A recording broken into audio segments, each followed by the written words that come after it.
right, me, Cabello, and Arsonist, we are back. Sup? What's going on? And we are back with a new segment where we discuss gaming history. And this is the first of many, hopefully. Yep. But yeah, this is the first. And this time, we are starting off with a little game that you might have heard of. I don't know, maybe. Might have heard of it. I don't know. Possibly. Called Pokemon. And yeah, like I was reading into it, man. Like we were doing this little discussion in this one class that I had, and we were talking about the origins and stuff. And I was looking at the origins of Pokemon, and I always knew that the creator, his name is Satoshi Tajiri. He actually implemented his name into the character, like translated like his name is Ash in Spanish, or I mean not in Spanish, in Spanish. in Japanese. And yeah, so he chose the name of. But anyway, like the whole origins of it is crazy. Like a lot of people don't know, but Satoshi is actually autistic, and well, some people argue that he actually has Asperger's, but yeah, he's an autistic bug collector as a kid, and he got picked on a lot in school because bug collecting is super fucking gay, and yeah, I so know you were Pokemon isn't actually the original name, is it? We were talking about this earlier. no. Actually, like this big thing in Japan, well, for kids, is these little vending machines. They're called gashapons. They're like these little, how like here in the U.S., like those little candy machines that dispense like a little capsule with like a little toy in it. Little homies. Right. It's like right.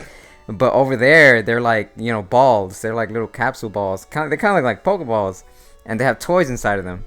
So he was like really intrigued by this, and he took that and he kind of ran with it. A lot of people. I remember reading an article once that kind of explained what triggered him. It was an interview. I was trying to look for it, but I actually couldn't look for it anymore. It was the moment that triggered him for the whole idea was during his bug collecting days. I guess he had like a caterpillar and a butterfly, and he was looking at them through a magnifying glass, and he kind of his eyes kind of got distorted, and he kind of cross-eyed himself, and like when you look at things through a magnifying glass like far away, it kind of like crosses, and it Yeah. like combined, and he was like, wow, like that looks cool. So he kind of just took that idea and kind of ran with it. He started Game Freak, which was actually a magazine, a gaming magazine, with a friend of his. His name is Ken Sugimori. I think that's how it's pronounced. Ken used to do the illustrations, and Satoshi used to do the writings and stuff like that. And they just like I said, it was like a gaming magazine or whatever, which they sold and all that stuff. And they had a few copies of it, but later um, they decided to turn it into a gaming company, and that's when the whole idea started. When creating And what year was this taken in? nine. Well, the magazine started in the 80s, but the production of Game Freak, like the actual gaming company, started in about 1990. And then after all that stuff, they began working on it, and it's so interesting. And I'll show you like all this concept art from it. But like it was so well thought out. Like everything that you see in the game nowadays, like in Pokemon Black and White and all that shit, like Yeah. he had back then. And everything from like what the title screen looks like, from what the battle menus look like, and everything was implemented like perfectly. Like it was like the first of its kind back in like 90s or whatever. So yeah, they worked on it, and they had a couple people working under them and all that stuff. And they pitched it to Nintendo like a few times, I can't remember, something like eight times, and it was rejected every single time. Um, until I think he befriended Shigeru Miyamoto. I don't know, might have heard of him, maybe. I don't know. Shigeru Miyamoto, was that the Mr. Roboto? Yeah, yeah, Mr. Roboto. Kaiju. Um, and when he was like, he told me, he was like, look, man, like this idea is the tits right now. So they were like, all right, we'll fund it or whatever. So that's when it actually began, like the actual production of the game, like the go ahead. Um, and during the whole process from like 1990 till when the game actually got released, which was 96, right? Something like that, like 96. Um, the company almost went bankrupt like a bunch of times, ass load of times. I couldn't remember off the top of my head, but there was a lot of employees from Game Freak that quit due to the fact that they weren't getting paid. A lot of stuff. And then finally, they said they couldn't work on it anymore. So Game Freak actually produced like a lot of games in order to go back and fund Pokemon. For example, like I was telling you, that game Yoshi, that it's like a little Tetris kind of puzzle game for Nintendo. Yoshi, yeah, like Mario's Yoshi. Yeah, like Mario's Yoshi. I actually have that game. It's actually pretty fun. That game, they produced that, made some money off of it. This other game, the first game they ever made was actually this game by the name of Quinty, which in the US was translated as Mendel's Palace. Yeah, that was their very first game that they ever helped make. And, obviously, they used the funds for that, for Yoshi, and this other game called Pulseman to go back and then finish, their Pokemon or Capumon project or whatever. They had a really hard time trying to, copyright and trademark the name of Capumon because of, everything that was so similar to it. So in Japan, it was translated to Pocket Monsters, which I don't know why they didn't keep that. But over here, it got in the U.S., North America, it got translated to Pokemon. I don't know why, but yeah. I mean, it's just short. I mean, it's pretty much the same thing. Yeah, yeah. No, I mean, it is the same. It's the same thing, but I don't know why that was there. But it's shortened, I guess. Right. But anyways, this whole the whole concept art, like there was a lot of things that were dropped. A lot of things that were dropped and added. For example, like in some of these pictures that that I'm showing you guys, some of the concept art is really like ahead of his time. Like it looked like he got everything that he wanted out of it. Like not much was changed. I thought some ideas were cool. Like for example, I don't know, Cabello, if you had the game, but I bought it like when it first came out. Like, well, not when it first came out, but during that era. What game? Pokemon, like Pokemon Blue. I remember Blue was my first one. Yeah, and my first one. I don't know if you remember, but there was this picture, and I'll show it to you guys here, where it's like a circle.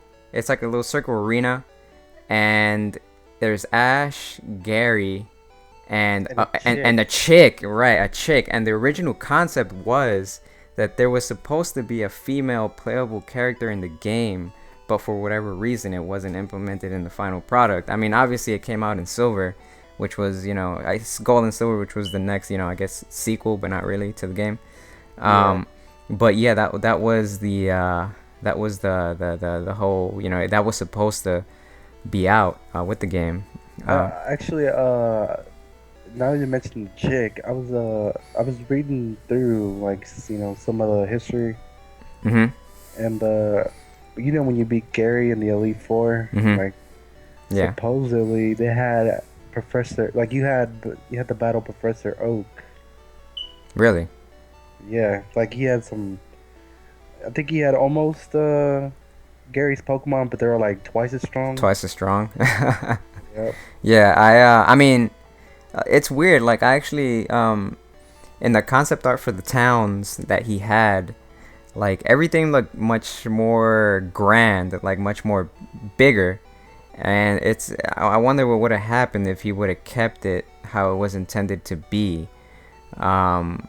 of course, there's other shit like this one concept art from the original book that he had pitched to Nintendo. That I guess it's like a Pokemon, and there's like these Pokemon in the background that are locked up, like kind of, I don't know. It looks like they're being tortured. One of them looks like he's fucking crying. But yeah, I think that's probably why they kind of dropped that stuff right there. I guess animal cruelty or whatever. But everything. It's just a cage. You remember the original map of Kanto? Like yeah, like that was on there. Like everything was still original. The areas, areas 1 through 10, which it doesn't have any names of the towns or whatnot, but it's all there. The whole concept of trading, the trading of the Pokemon through Game Boy, even down to the pictures of how it looks when you link up the Game Boys are in that are in his original concept. There are a few things that obviously didn't make it to the game, like this one Pokemon here in this other original art where it's like a big it looks like a fur ball. I don't know. Some people say that it's coughing, but I mean, I don't know. It just looks like. Oh yeah, I've seen. Yeah, that thing is huge. Yeah, it's like a big with a guy whipping him in the back. I don't know. It's kind of cruel too. But one last one. The other thing that I thought, this is a theory of mine, that I thought was pretty interesting. But there's this one where there's two arts that it's one of a female waking up out of bed and getting ready, and the other one of her just walking around encountering another guy. Like they look like they're about to fight. So my original concept was that was the perspective of the female, because obviously she's getting up, she's getting ready, and then in the other one she's heading out. Like she's got her little Pokeballs or whatever, and like she's about to do her thing or whatever. Do her thing. Right. Yeah. And they have like the other.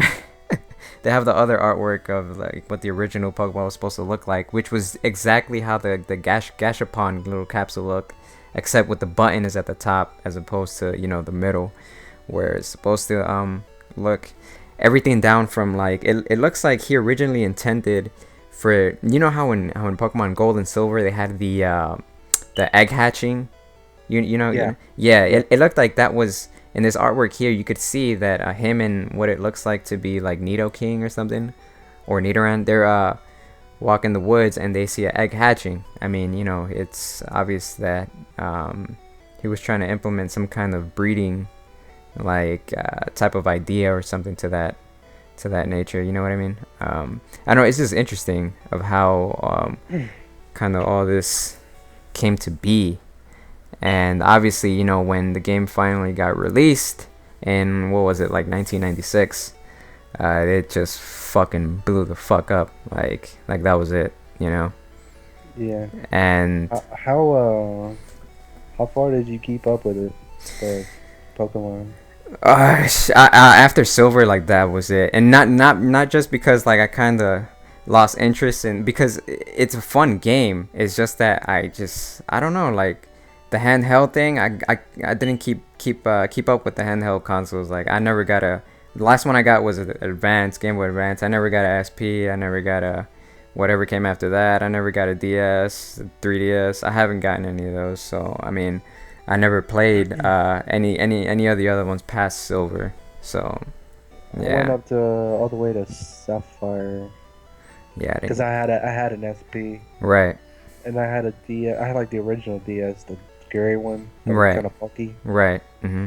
With that still played GBA yeah. game. It's I'm old now. I'm 25 years old, and it's still fun. Like it's a fun ass game. 25 and still talking about Pokemon. Hell to the yeah, bruh. And I'll show you these other little concept arts that they have here of like the battle menus and like Pokemon that were supposed to be out back then, which it looks like he brought back and later implemented in the later ones, which were like God, what were the other ones? Emerald and Sapphire, I think. Yeah, that it looks like he just brought them back like from the dead completely, that he had in his original concept. And just the Lapras all these ideas that he's had back in the 90s that just all this basically came out of an autistic kid with Asperger's, basically. um is what Cool. Yeah, that's pretty cool. But yeah, that's pretty much it. I mean, everything else just kind of writes itself. It's still one of the fucking biggest franchises out there. So yes, sir. Yep, and I will still keep on playing. I want to see where they go in the future with Yeah, this. man. It's What other colors can they implement? they're running out. That's why Black and White 2, Black and White 3, No, no, no, no. clear, black. I mean, pink. They're gonna end up doing some. I don't know. Who knows? They need to. They got the Wii U, so they need to do something with that. Yeah. I mean, yeah, they're definitely gonna. They have to do something with that, with the whole handheld controller or whatever. They're definitely gonna. They have to do something. They're gonna be losing money if they don't. Right. But I think that's gonna be it for this episode. Any information, I'll try to link you guys with the links that I found, so you can read for yourself. And we'll see you guys next time. All right, see ya.